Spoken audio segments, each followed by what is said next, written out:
Pasteur Marcelo Tounasi ba memie na tribunal pas la famille à maman blanche pour ba réclamer par Nabango en tant que ba héritier. Alors le total spécifiquement loi et lobby nini à ce qui concerne par ya famille à Mowei tango azali le sous-souté.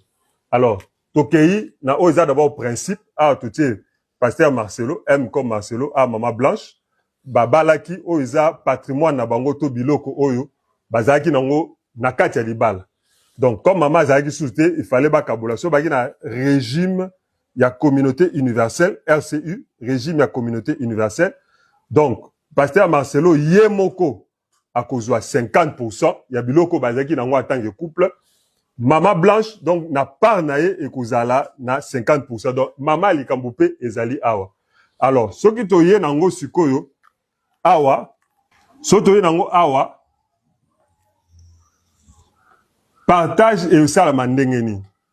Donc, bola nanga bien pour ka oyo et se déroule souvent. Et ça la pour na moi si to pour na mobali lorsqu'il y a décès, c'est le même principe.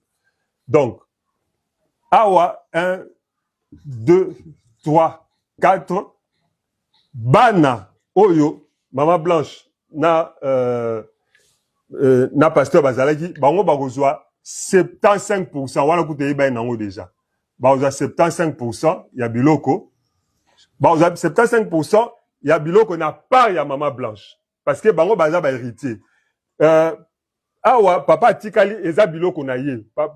Pasteur Marcelo eza biloko ya zui, oza compte na ye. Maintenant na compte ya Mowei maman blanche ba na baoza 75%.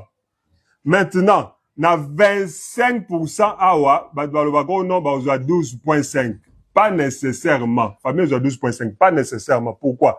Parce que dans 25% awa, ils ont divisé par 3. 25% oyo. Oyo ici que famille ils ont réclamé. Pasteur Marcelo Yemoko. Il a été conjoint survivant à juste 50%. Et puis, il a héritier de la deuxième catégorie. Donc, il a peine droit dans 25% oyo. Donc, à peu près, ça représente à peu près 6% et quelque chose. Famille, bah, à peu près 6%, il y a pas, il y a maman blanche. Et ensuite, maman, il y a maman blanche. Donc, la maman, puisqu'elle est vivante, M au carré. Donc, la maman de maman blanche, puisqu'elle est vivante, elle aussi a droit à peu près à 6%. Donc, 25 et Kabolamana a 3 catégories. Pasteur Marcelo Tounasi représente à lui seul une catégorie. Donc, en tant qu'héritier de la deuxième catégorie, à peu près 6%.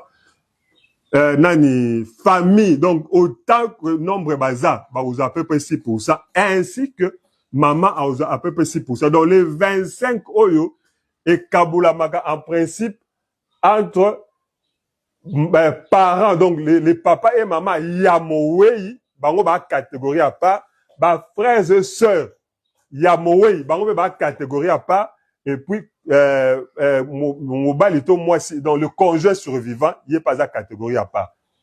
Ce qui fait que parfois les familles croient que bon bah 12.5. Non, pas nécessairement. Pour ceux qui par exemple n'a qu'à malheureusement essayer de trouver que maman blanche a couffé, mais maman naïe est encore vivante, donc elle est bénéficiaire YP comme héritière. Il y a deuxième catégorie, donc il y a 3 groupes où va bénéficier.